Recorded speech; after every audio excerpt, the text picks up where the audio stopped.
esta sesión de este turno por la tarde. Tengo el gusto de estar con mis colegas, a los cuales voy a tener el gusto de presentar. En primera instancia está la maestra Angélica Guevara, y ya les conocí a algunos de ustedes, Angélica Guevara Villanueva. Ella tiene la licenciatura en bibliotecología, el grado de maestra en convención analítica en la Facultad de Filosofía y Letras. Actualmente está inscrita como alumna en el doctorado.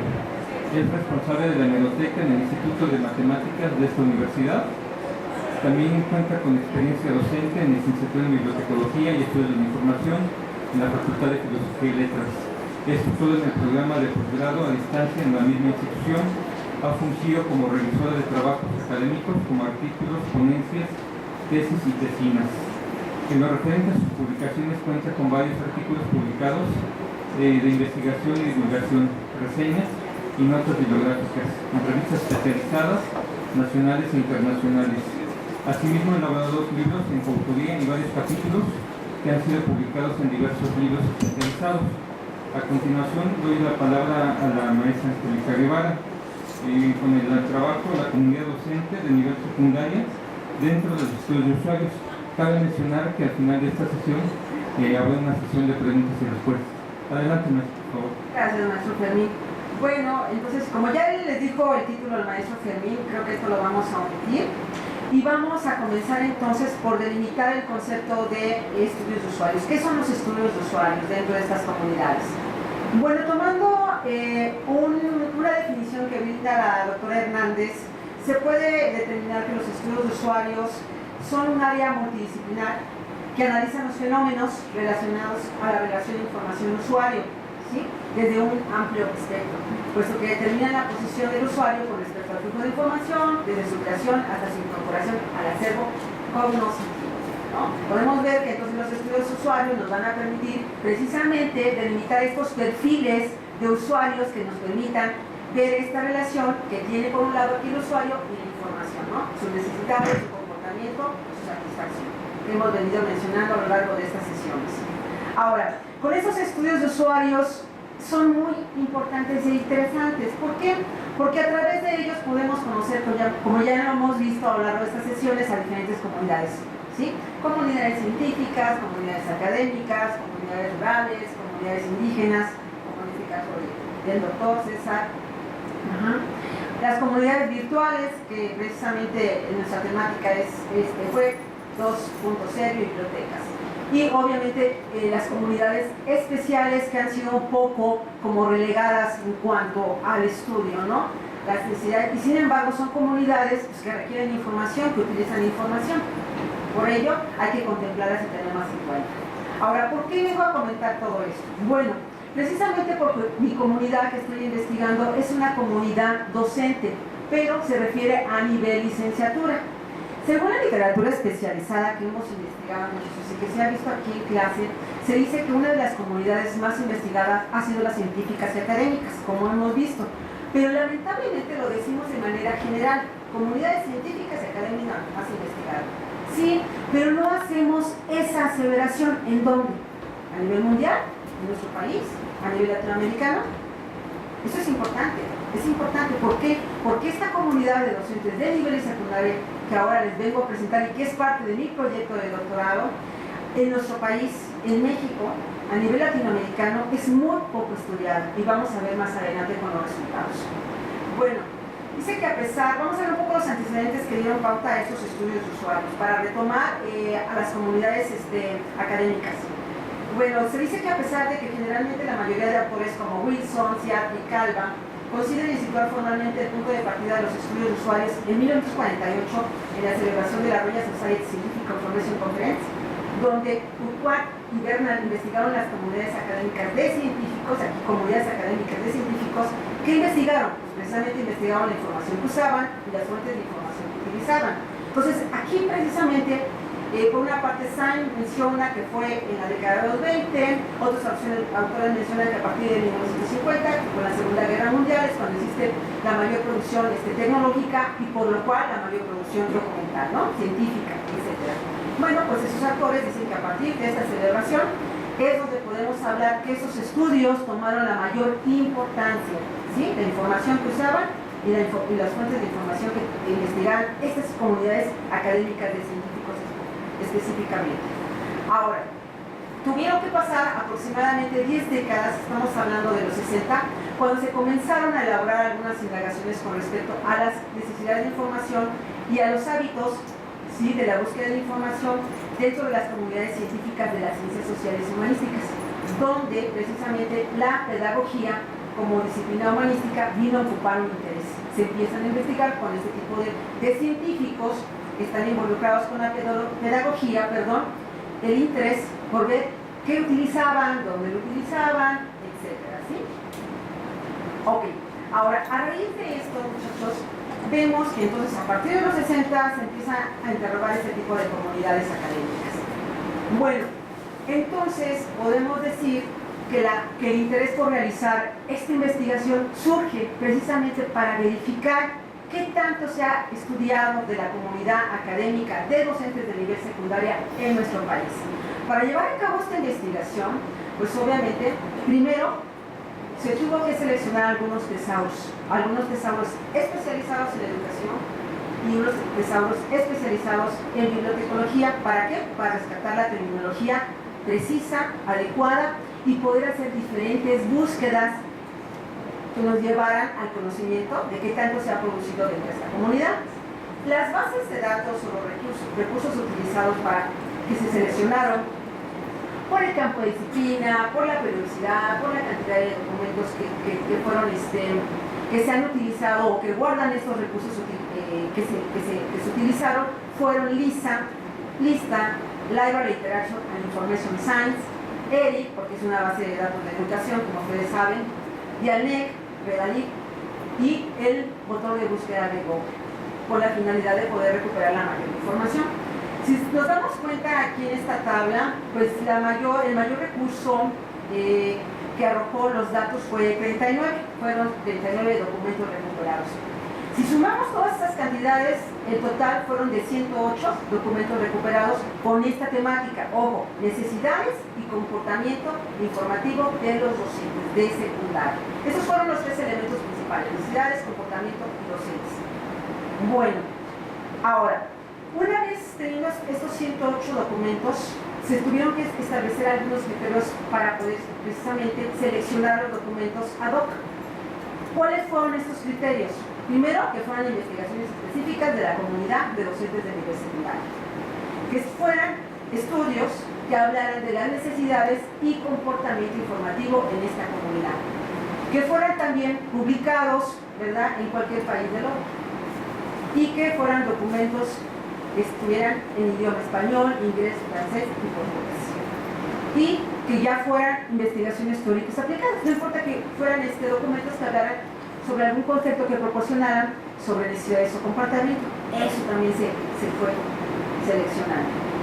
Una vez con estos criterios implementados, se tuvo que el total de documentos, lo podemos ver aquí en la parte, fueron 45. De esos 108 fueron solamente los 45 a nivel mundial que se han publicado sobre esta comunidad docente referente a la excelencia y comportamiento informativo, sin olvidar secundaria.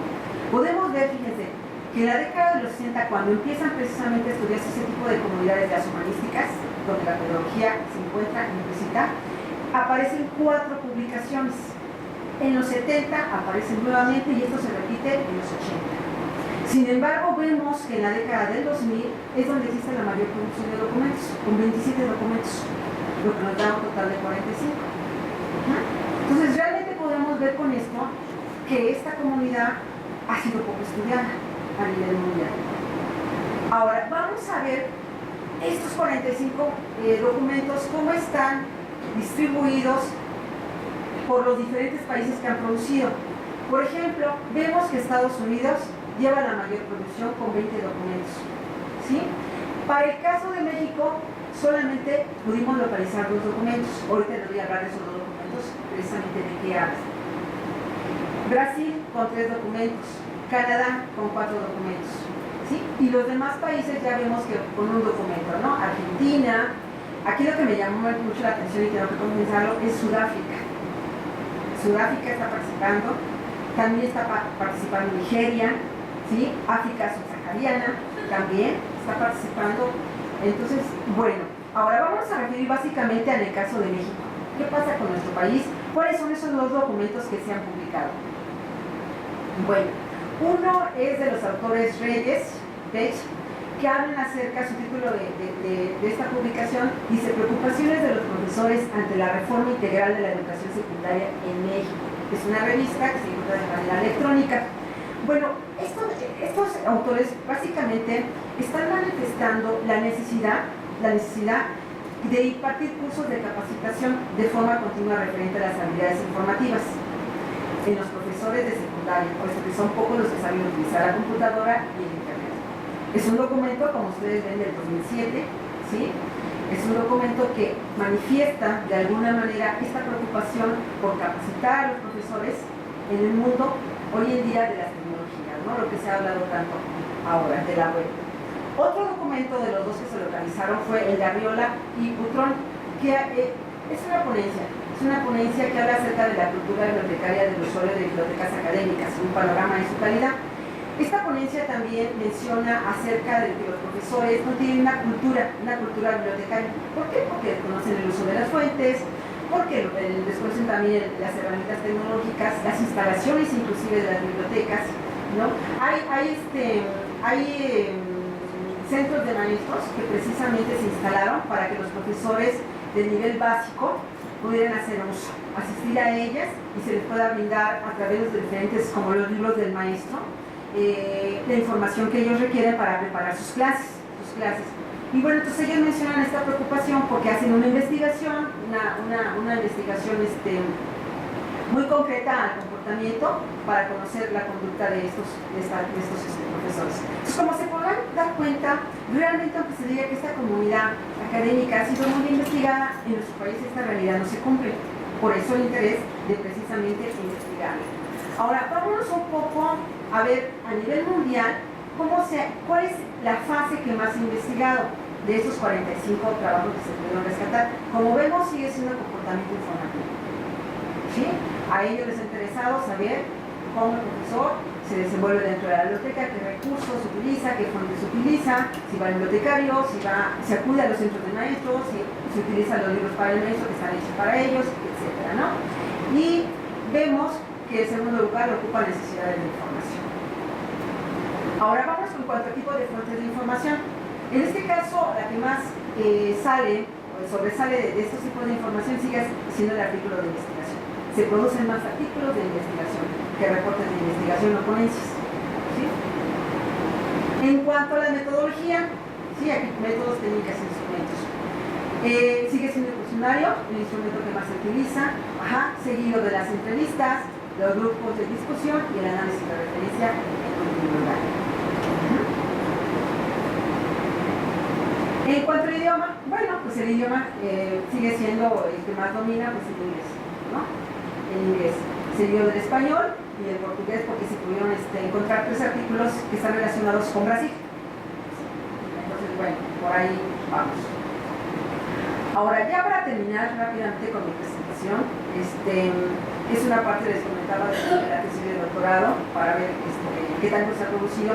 Bueno, yo diré que a pesar de que la literatura especializada se menciona que las comunidades académicas han sido de las más estudiadas, en nuestro país la comunidad docente de nivel secundaria representa una oportunidad para ser investigada. ¿Por qué? Porque es una comunidad que ahorita desafortunadamente está pasando por un conflicto. Ustedes, los que vivimos aquí en México, lo saben, ¿no? Ellos están siendo víctimas, o no sé si llaman víctimas, o están siendo sujetos a un proceso de cambio en cuanto a su evaluación, ¿sí? Entonces, precisamente se han instrumentado por parte del gobierno ciertas estrategias para poder ellos ser evaluados académicamente y profesionalmente, a lo que ha habido alguna resistencia por parte de algunos grupos, específicamente en algunos estados de la República. Sin embargo, desde mi punto de vista, creo que es una buena oportunidad para poder investigar esta comunidad y saber si realmente ellos acuden a consultar esta información, ¿no?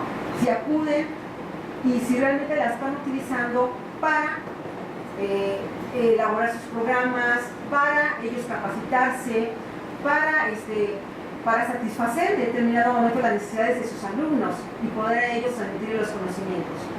Bueno, como vimos, también solamente 2 investigaciones en México se han publicado con referencia a la comunidad de docentes.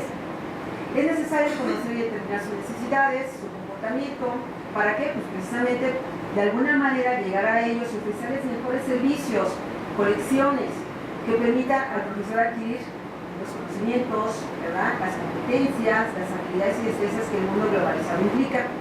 Y más aún cuando les comentaba, ¿no?, que ellos están ahorita dentro de un proceso de evaluación que les está exigiendo no solamente a nivel nacional, sino en materia internacional.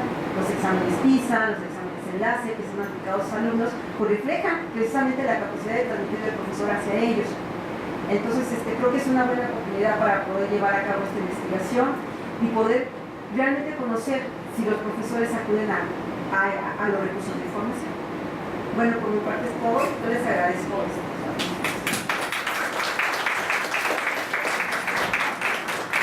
Muy amable, gracias a la maestra Angélica Guevara. Su presentación. Continuamos con el programa. Es el licenciado Salvador Enrique Vázquez Montezuma. Damos un poco de tiempo para ir con su presentación. Mientras voy leyendo el currículum de Salvador Vázquez, como comentaba, licenciado en Bibliotecnología y Estudio de la Información, obviamente egresado de la Facultad de Filosofía y Letras. Actualmente es estudiante del posgrado en Bibliotecnología y Estudio de la Información. Va a presentar nuestro trabajo y adelante, licenciado, por favor. Sí, ¿qué tal? Buenas tardes a todos, les agradezco su apreciable presencia. Vamos a ver ahora un tema así como no muy frecuente en estos estudios de usuarios, que viene siendo el entrenador deportivo. Anteriormente hice un trabajo de investigación sobre comportamiento informativo y necesidades informativas de los boxeadores amateurs. Entonces, en esos resultados salió que su primer fuente es el entrenador. De ahí es que empezó a surgir como la motivación para hacer el estudio sobre los entrenadores. Bueno, en esta presentación vamos a ver muy rápidamente algunos motivos para estudiar esta comunidad de los entrenadores, también cuál es el rol del entrenador, el uso de información, así como las necesidades de información de los entrenadores. Aunque ustedes no lo crean, sí tienen necesidades de información y también tienen un comportamiento informativo. Y por último, una pequeña propuesta para hacer una investigación del comportamiento informativo de los entrenadores de deportes de combate, ya que el deporte, como abarca muchas disciplinas, me voy a enfocar solamente en esas para hacerlo una investigación a corto plazo. Bueno, la primera motivación que me surgió para estudiar a los entrenadores es que hay muchas investigaciones en comunidades académicas, científicas, a nivel internacional, como lo comentaba ahorita la maestra Angélica, ¿no? Que es, a nivel internacional hay varias investigaciones sobre estos temas, pero al haber tantas investigaciones sobre estos, han descuidado a otras comunidades acá, bueno, no académicas, como vienen siendo los deportistas. También la investigación que les comentaba que realicé, donde encontré que los boxeadores amateurs, su principal fuente de información es el entrenador. Entonces la interrogante, ¿de dónde obtiene el entrenador información, no?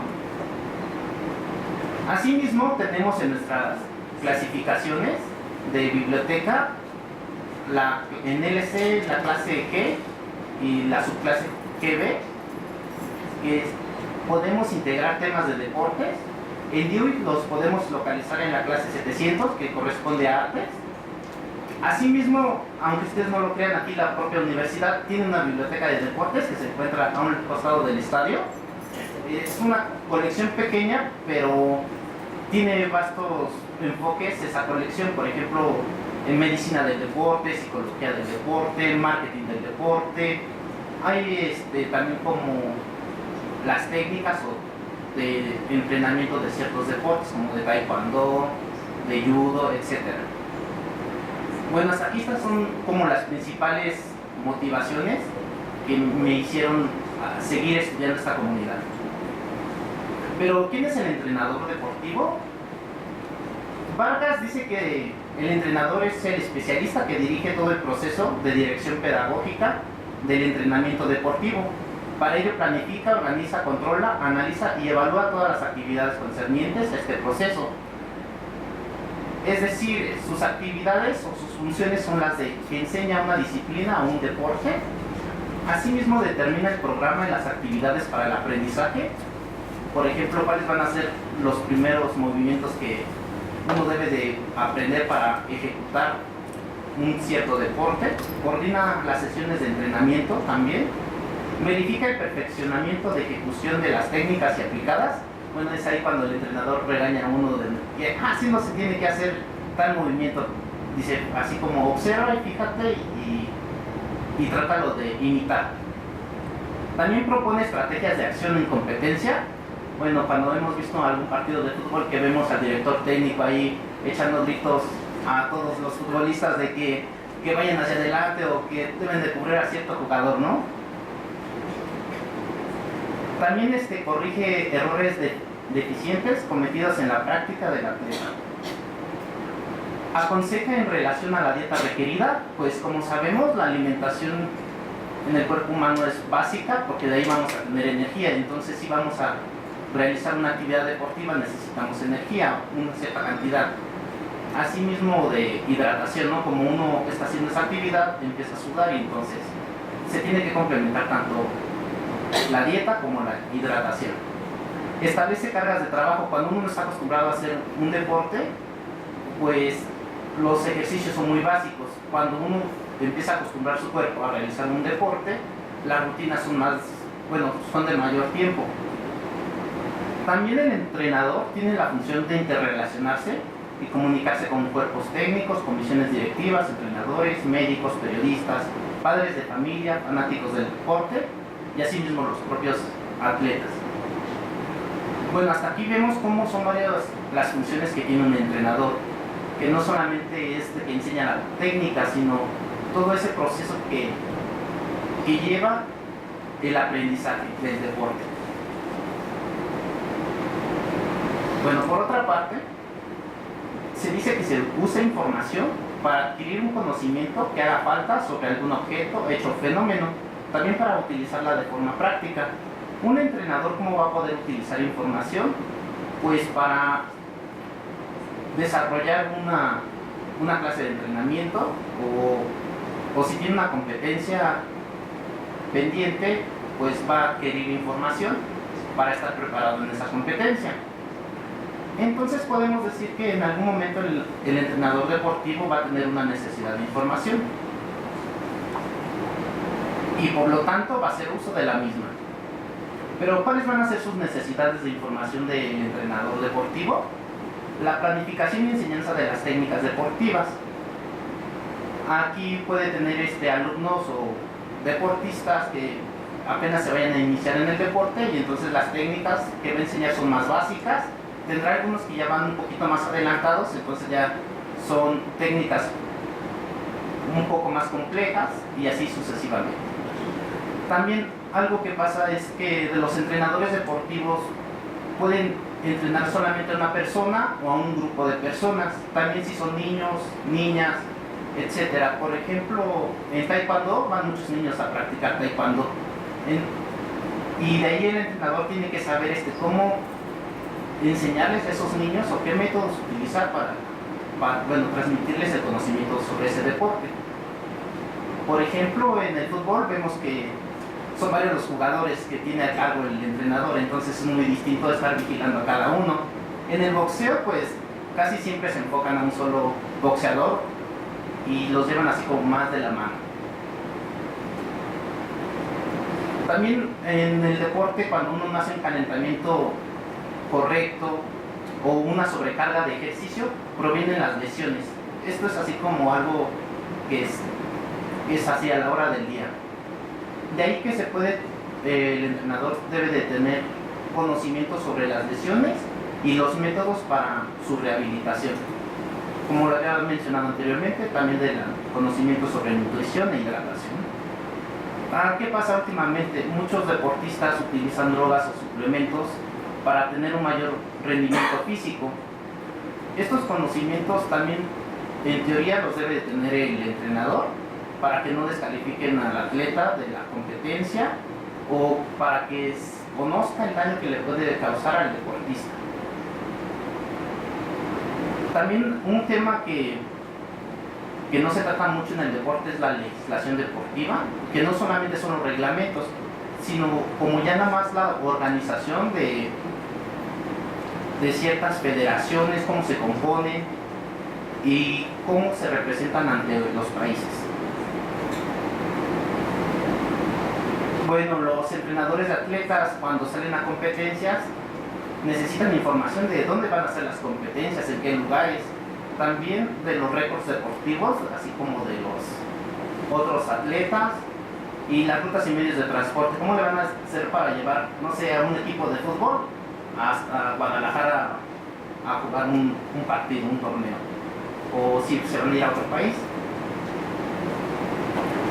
Aquí, por ejemplo, martes, me gustó este apartado que dice: el entrenador debe poseer aptitudes de enseñanza de un pedagogo, los conocimientos de un buen doctor, los dotes de mando de un ejecutivo empresarial y está en condiciones de impartir sabios consejos de un psicólogo experimentado. Entonces, como podemos ver en esta parte, son varios los conocimientos que debe de tener el entrenador. Bueno, una vez que ya sabemos que tienen algunas necesidades, son muy generales estas necesidades que acabo de presentar, así como el siguiente comportamiento que puede tener.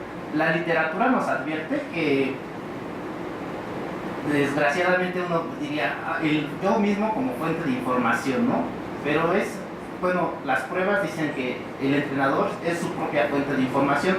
Como son ex deportistas, probablemente con la experiencia que han adquirido, recurren a su mente para cuestionarse o dar respuestas a posibles necesidades de información.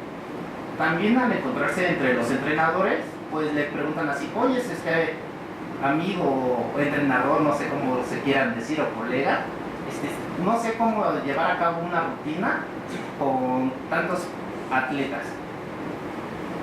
También otro autor dice que el entrenador adquiere conocimientos de la experiencia con atletas, cursos, seminarios, conferencias, además de la familia.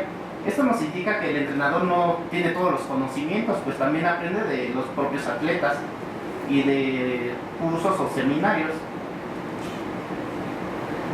También Rich señala que los libros, videos e internet son medios para adquirir conocimiento entre los entrenadores.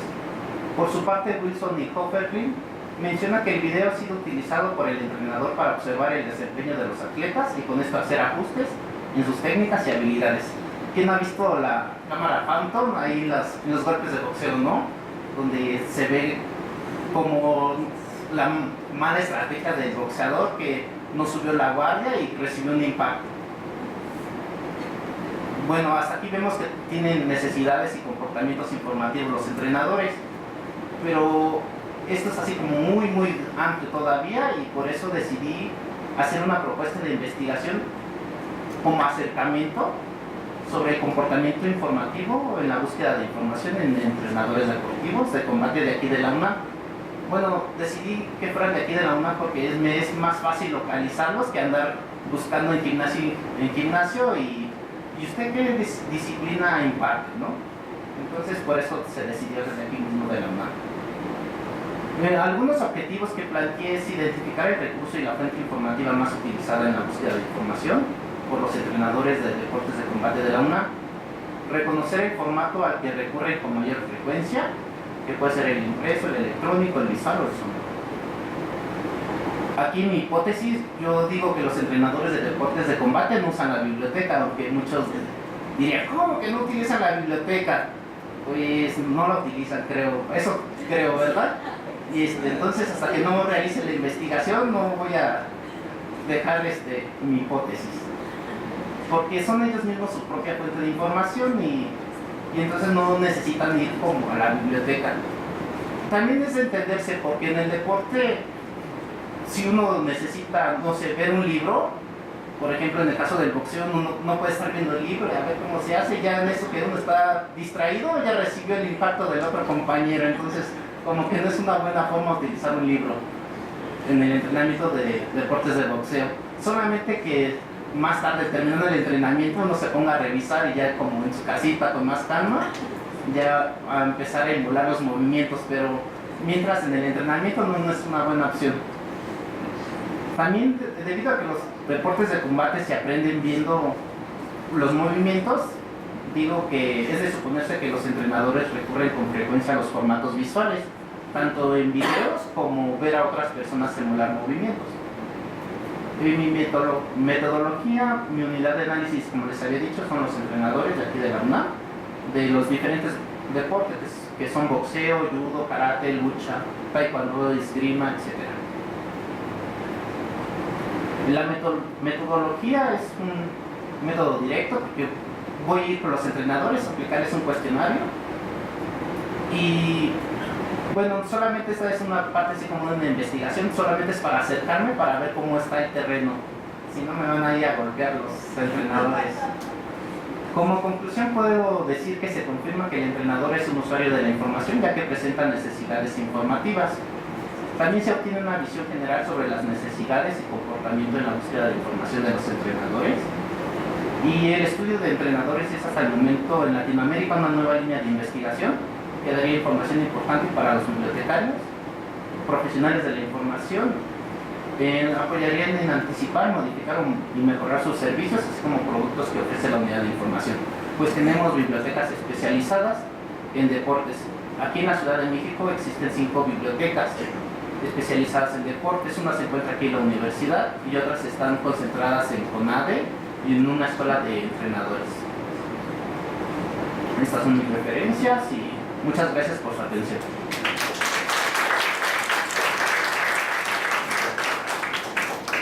Agradecemos al licenciado por la presentación, creo que llamó la atención. Vemos, como mencionaba, comunidades académicas, las reuniones que ha llevado a cabo el doctor Calvas en otras comunidades, y bueno, creo que de entrenadores a lo mejor no lo habíamos contemplado. Muy interesante el trabajo, les dejo a ustedes la reflexión para preguntas al final. Continuamos con la maestra Antonia Santos.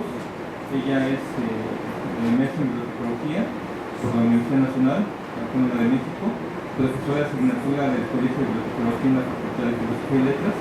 Actualmente es coordinadora de la biblioteca del Instituto de Geografía de esta misma universidad. Pues muchas gracias por estar aquí. Espero que se aguanten a mí. A ver si no los duermo. Bueno, el trabajo que les voy a presentar surge de una necesidad de los investigadores que elaboran en geografía. Por eso lo estoy titulando Necesidad de información del personal académico del Instituto de Geografía para publicar en revistas interesadas. Los usuarios de toda biblioteca son el motor que dirige hacia qué tipo de información adquirir, en qué idioma, de qué editorial, de qué país, en qué formato. Por lo que es muy importante que las diversas instituciones realicen estudios para conocer sus necesidades de información. A lo largo de estos seminarios nos ha quedado claro que las necesidades de información son transitorias, es decir, conforme se van cubriendo unas, nos van cubriendo otras, pero a veces tenemos muchas a la vez, ¿verdad? Para este trabajo les voy a platicar, como ya les dije, de las necesidades de información de la comunidad geográfica, en qué fuentes de información primaria pueden publicar sus productos de investigación y que esta fuente de información les cuente como producción científica.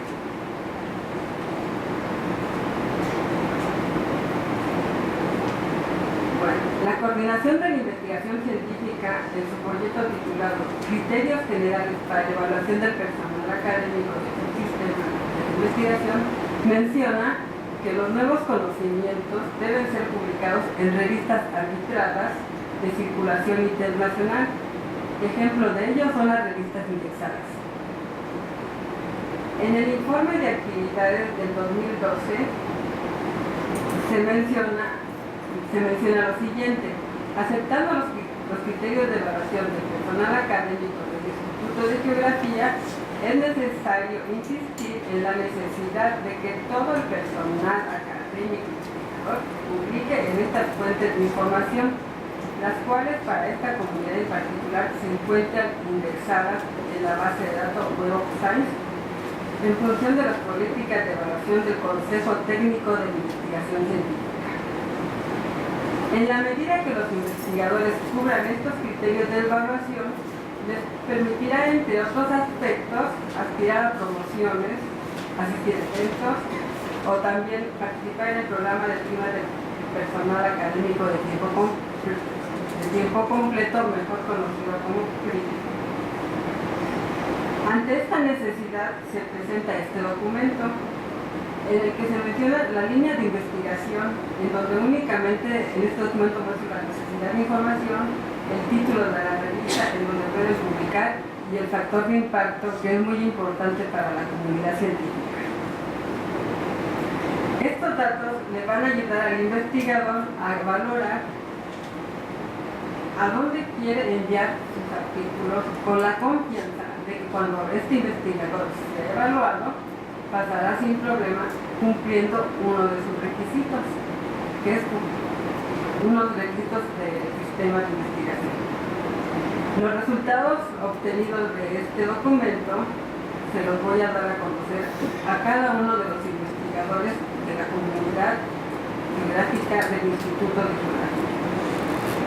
Por lo que los objetivos que persigo son los siguientes: conocer las necesidades de información de los investigadores del Instituto de Geografía, elaborar un listado de las revistas indexadas en la base de datos ICIGUEN con su factor de impacto, y como ya les mencioné, dar a conocer los resultados a cada uno de los investigadores. Ahora les voy a platicar del Instituto de Geografía. El Instituto de Geografía es el instituto de investigación académica de índole geográfica más grande y de mayor tradición en México, y por lo mismo ejerce un liderazgo, marca rutas y tendencias en materia científica y docente. Realiza investigación básica y aplicada encaminada al conocimiento del territorio y sus recursos, al diagnóstico de su estado y aprovechamiento actual y potencial. Su principal objeto de estudio es el espacio y sus diferentes formas de organización de los elementos que lo componen, tanto físicos como socioeconómicos. El Instituto de Geografía pues tiene muchas misiones, pero una de sus misiones es precisamente organizar, llevar a cabo y difundir las investigaciones científicas originales generadas de sus líneas de investigación,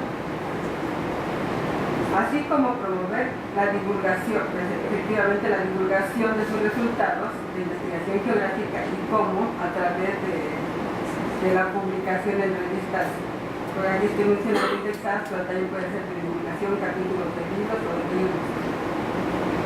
Para realizar esta tarea, para que el Instituto de Geografía cumpla con su tarea, está estructurado en tres departamentos, que es el Departamento de Geografía Social, Departamento de Geografía Física y Departamento de Geografía Económica. Asimismo, cuenta con un laboratorio de análisis geoespacial, que es donde realizan precisamente los sistemas de información geográfica en México. Les voy a platicar del Departamento de Geografía Física. El Departamento de Geografía Física se encarga del estudio de las relaciones espaciales que entre sí guardan los fenómenos que actúan sobre la superficie de la Tierra.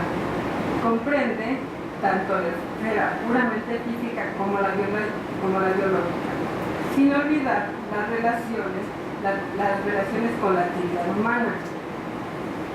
El estudio de estas relaciones permite la planeación de las actividades económicas y el ordenamiento del territorio. En el Departamento de Geografía Social se analizan los cambiantes esquemas sociales del mundo moderno e interpreta así la sociedad dentro de un marco geográfico. El estudio de los grupos sociales en el territorio establece 3 conjuntos de problemas para la geografía social: la definición de grupos sociales significativos en el espacio, el análisis de sus actividades y la evaluación de sus impactos como productos de las interacciones sociales. Y el Departamento de Geografía Económica examina la estructura territorial de las actividades económicas, entendidas estas como parte medular del proceso de producción de bienes y servicios de la sociedad demanda. La geografía económica juega un papel fundamental en los estudios relacionados con la planeación, la evaluación y el impacto ambiental y el ordenamiento territorial. Les voy a platicar un poquito de cómo está estructurado el personal académico dentro del Instituto de Geografía.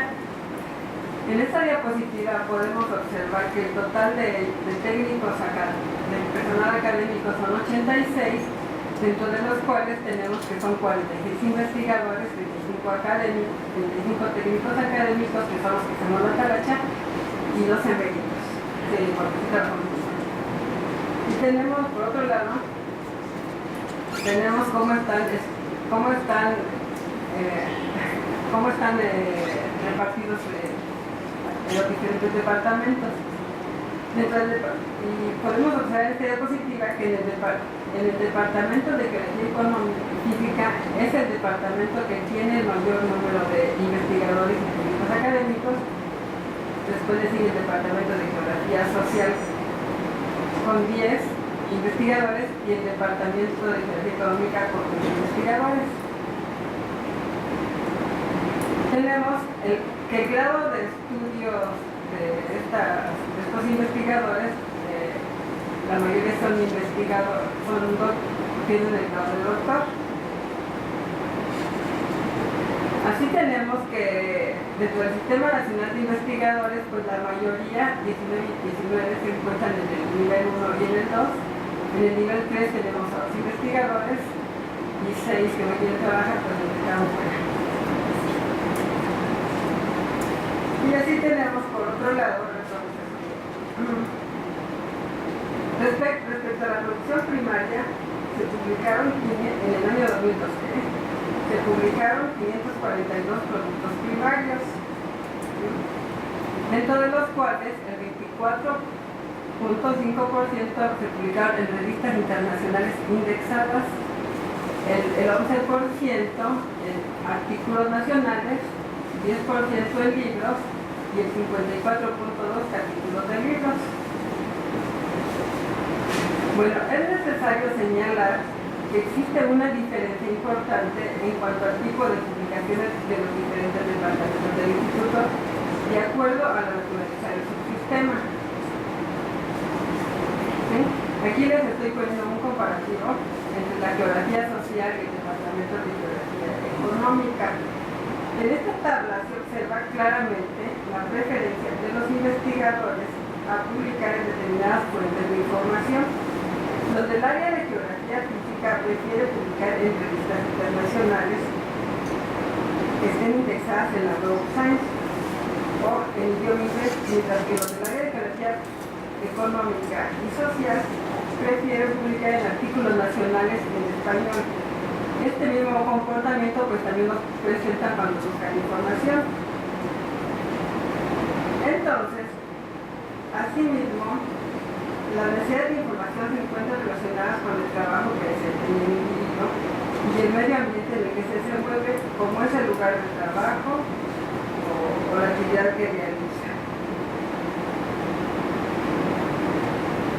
A continuación les voy a dar una definición de necesidad de información del doctor Calva. Y él define necesidad de información como la carencia de conocimiento e información sobre un fenómeno, objeto, acontecimiento, acción o hecho que tiene una persona, la cual es producido por factores externos o internos que provocan un estado de insatisfacción, misma que el sujeto se ve motivado a satisfacer a través de presentar un comportamiento para buscar la satisfacción. Y nosotros como bibliotecólogos, es importante conocer las necesidades de información a la comunidad que atendemos, ya que es fundamental para planear los servicios realizar un adecuado desarrollo de colecciones, entendiéndose por esta el adquirir material que el usuario requiere en el idioma, en el formato, que sea actualizada, retrospectiva, etc. Y las comunidades científicas, además de que nos tenemos que conocer para desarrollar las colecciones, también presentan otras necesidades, como ya les mencioné, el conocer en dónde publicar, el conocer cómo realizar sus análisis de citas, el conocer los lineamientos que requieren las diferentes revistas para publicación.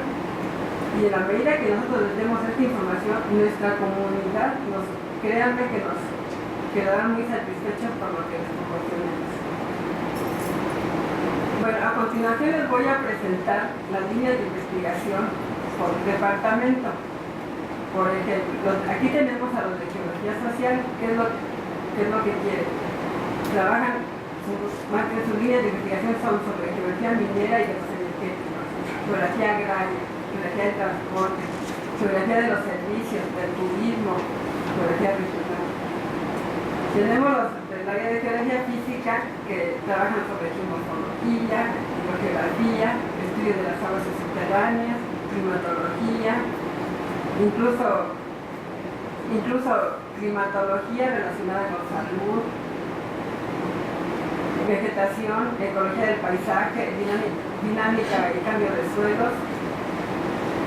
Los del Departamento de Geografía Social trabajan con estudios de población, de vejez, de género, historia, geografía urbana, geografía cultural, geografía de la salud, porque también a veces entre investigadores, uno de geografía social trabaja con el de geografía física, y la que trabaja climas, y la que trabaja salud, pues ellos trabajan en un solo proyecto, y bueno, más o menos es como trabajan este tipo de comunidades.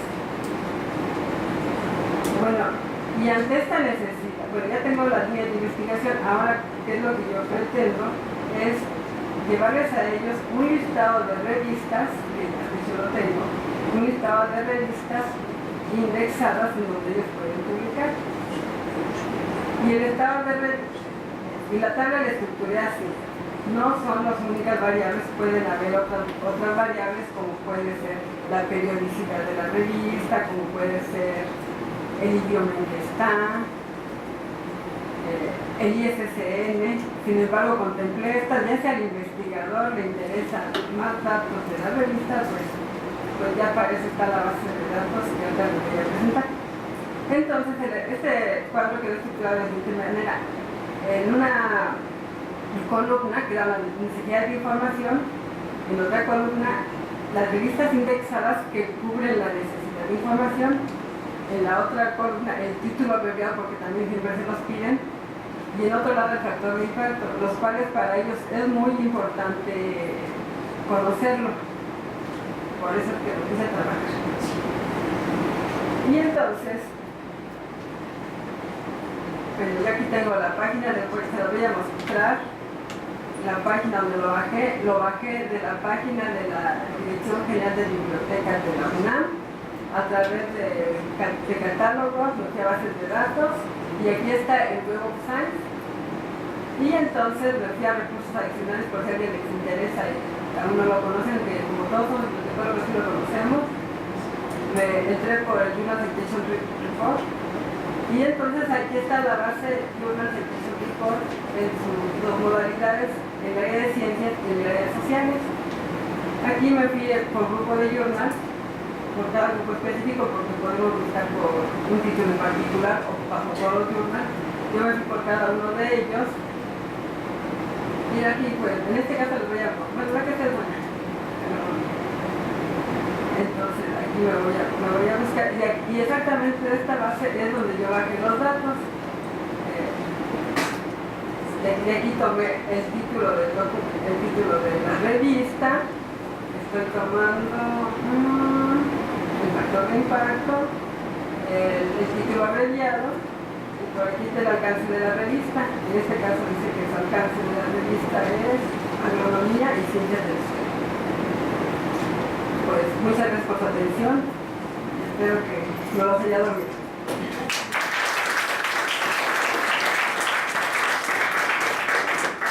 Gracias a la maestra Antonia Rosa, alguna participación. sesión de preguntas y respuestas. Contamos con tiempo, unos 10 minutos para llevar a cabo la misma. Me gustaría participar, si dicen su nombre y preguntas. Adelante, por favor.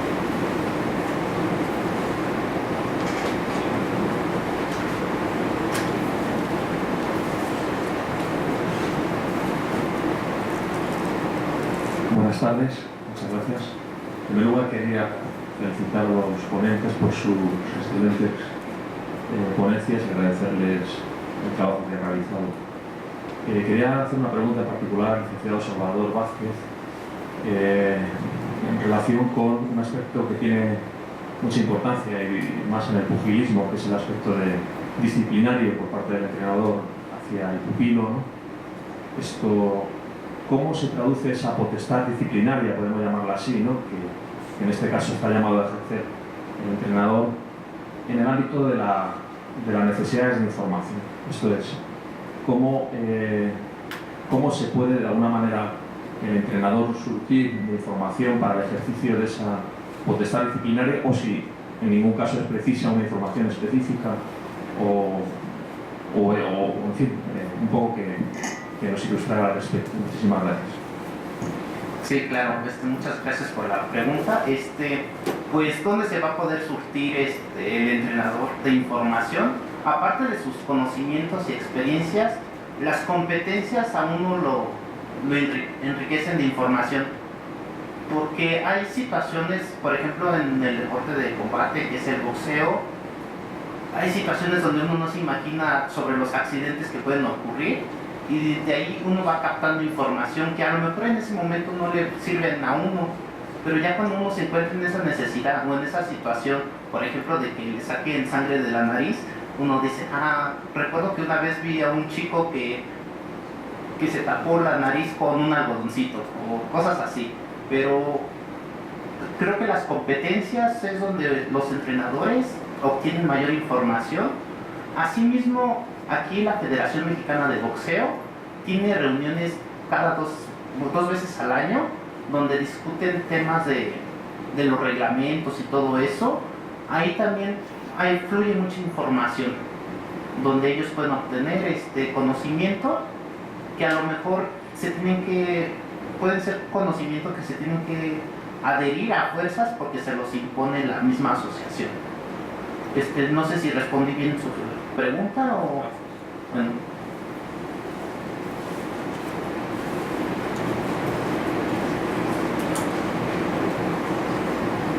Bueno, también extender una felicitación a los ponentes.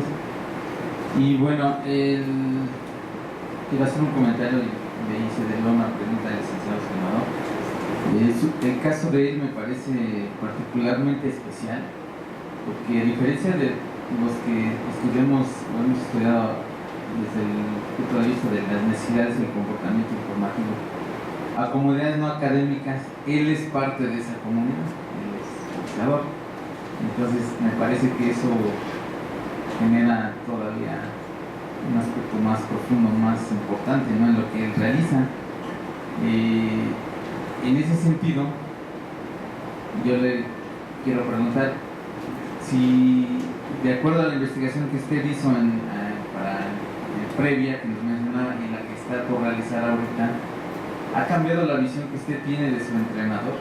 O sea, a lo mejor antes lo veía como el tirano, que ponía eso, y ahora, no sé, es la pregunta, ¿lo comprende, lo entiende más? No sé. Bueno, pues hay cuestiones que uno comprende mejor. Por ejemplo, hay días de entrenamiento donde se juntan varios chicos y el gimnasio es pequeño, entonces las rutinas ya cambian. Cuando es un grupo mayor, se tienen ya ciertas estrategias establecidas de entrenamiento. Cuando somos pocos los que estamos entrenando, la estrategia cambia radicalmente. También los movimientos, si hay chicos que apenas acaban de ingresar, pues las técnicas no son tan complejas en comparación.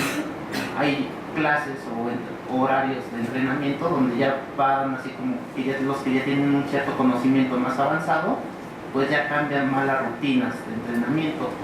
Asimismo, bueno, también ya comprendo un poco más el papel del entrenador.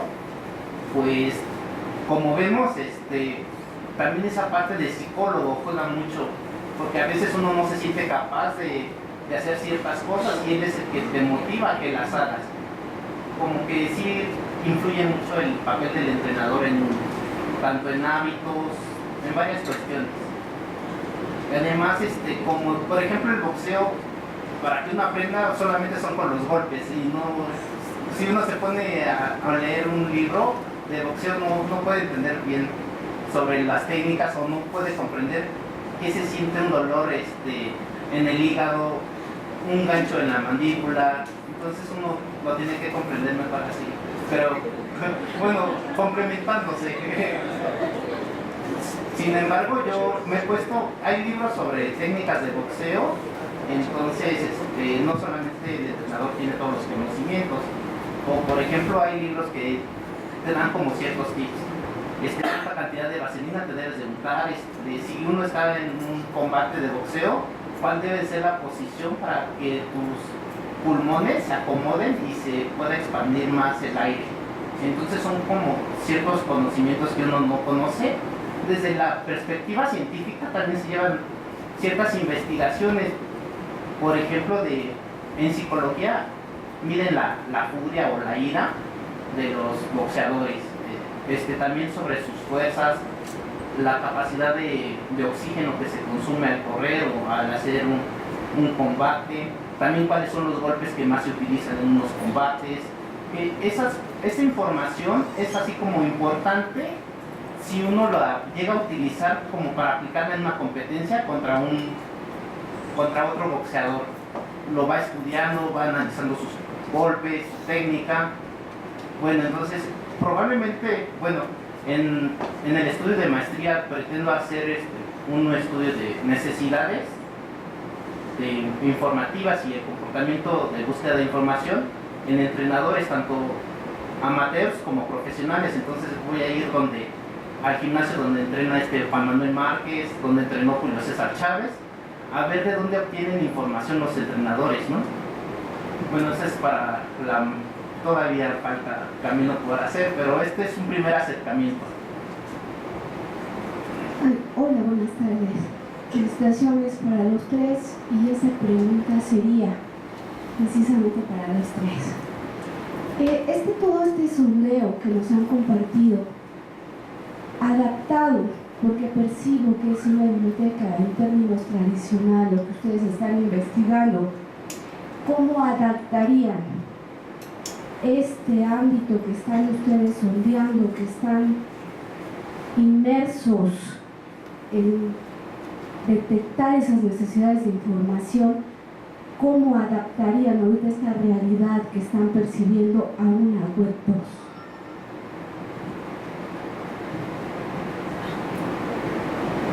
¿Quería que respondan en la llamada breve para contar contigo? ¿Sí quedó clara la pregunta o...?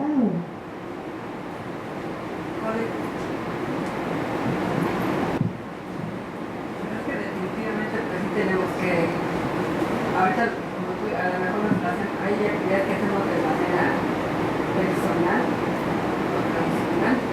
Yo, por ejemplo, yo me acerco a los investigadores porque todavía estoy educada así, entonces me acerco y para mí verlos cara a cara es muy importante, y yo lo percibo con mis investigadores que tenemos mucha más interacción.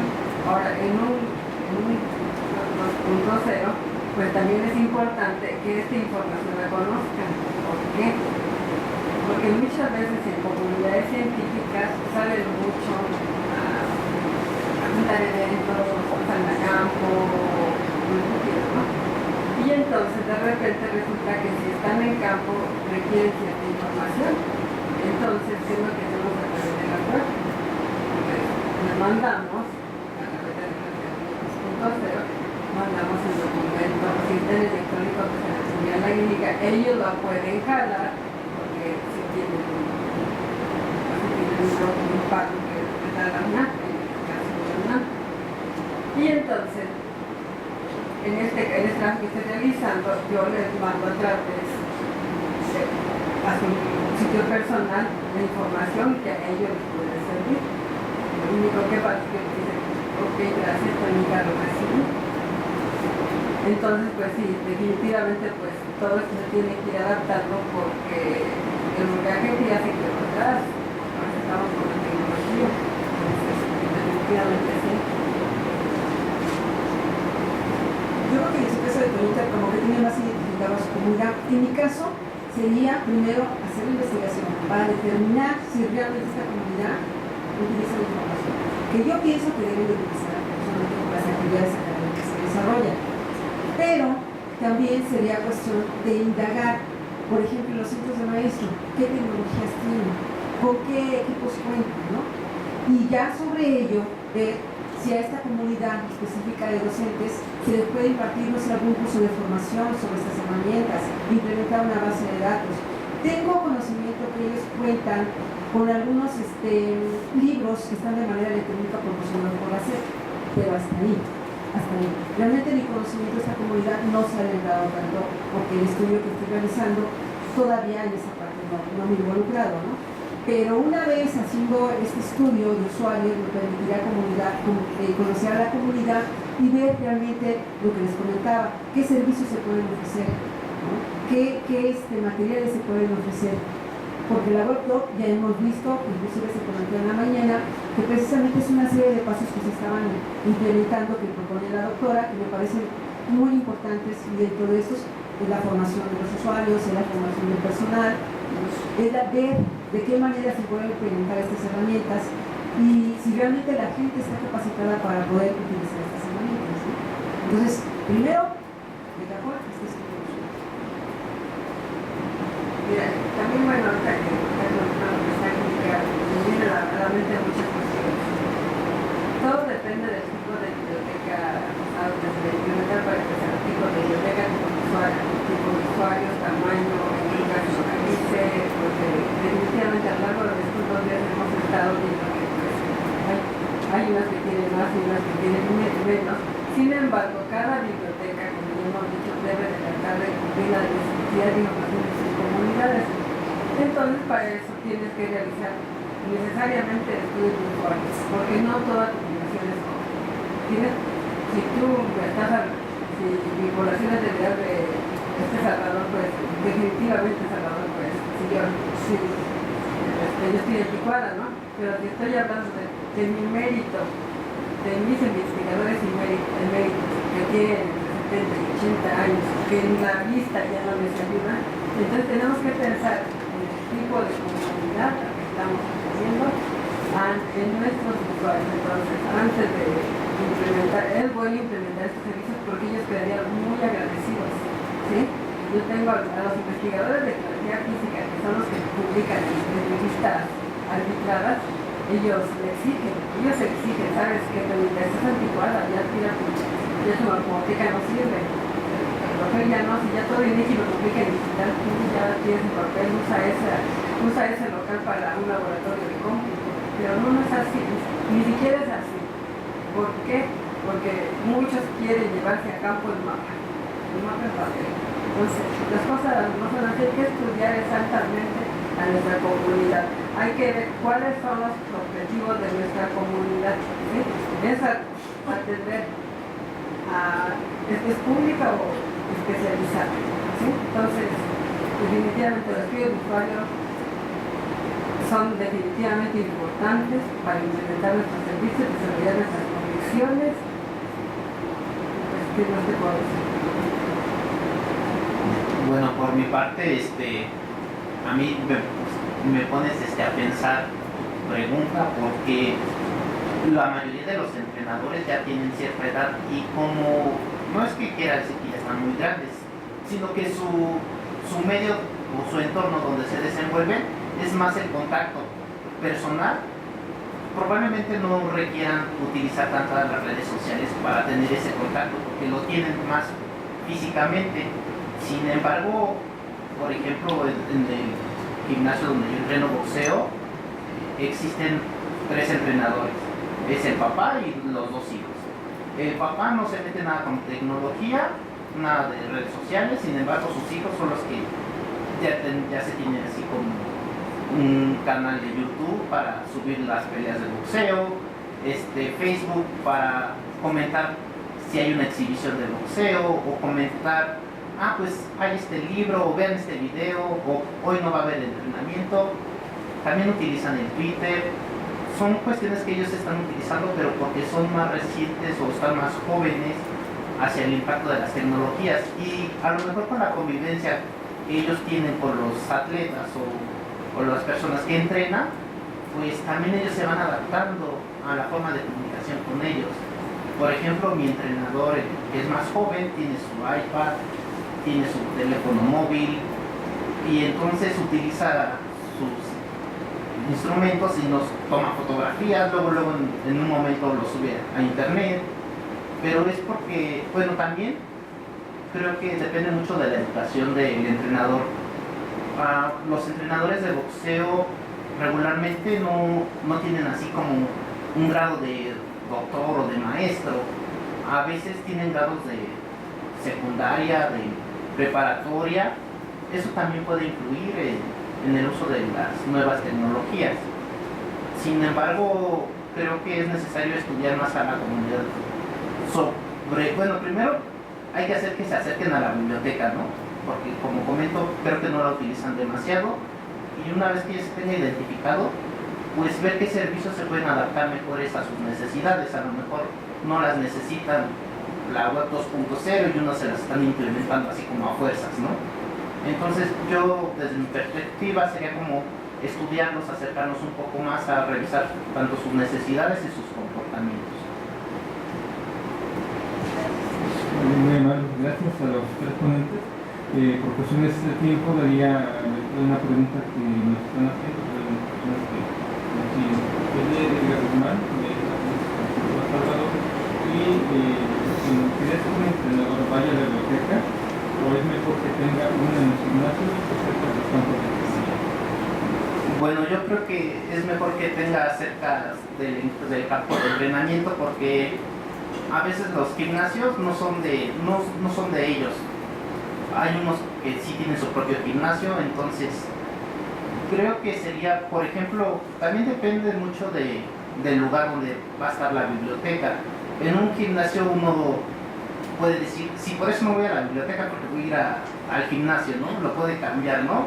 Entonces, desde mi perspectiva es ponerla alrededor de los campos. Por ejemplo, la de aquí de la universidad se encuentra alrededor de varios campos deportivos, de fútbol, de baloncesto, y está ubicada así como en un lugar donde todos lo conocemos, que es en el estadio. Todos podemos llegar ahí, en esa parte, pero a veces aunque uno se encuentra muy cerca de la biblioteca, uno no la consulta, porque pues el tiempo que podía invertir uno en entrenar, pues no creo que lo quiera uno hacer ahí en la biblioteca. Entonces sí, creo que es mejor tenerla presente, pero no ahí en el gimnasio, no es así como algo visto o idóneo que esté ahí en el gimnasio, en una biblioteca.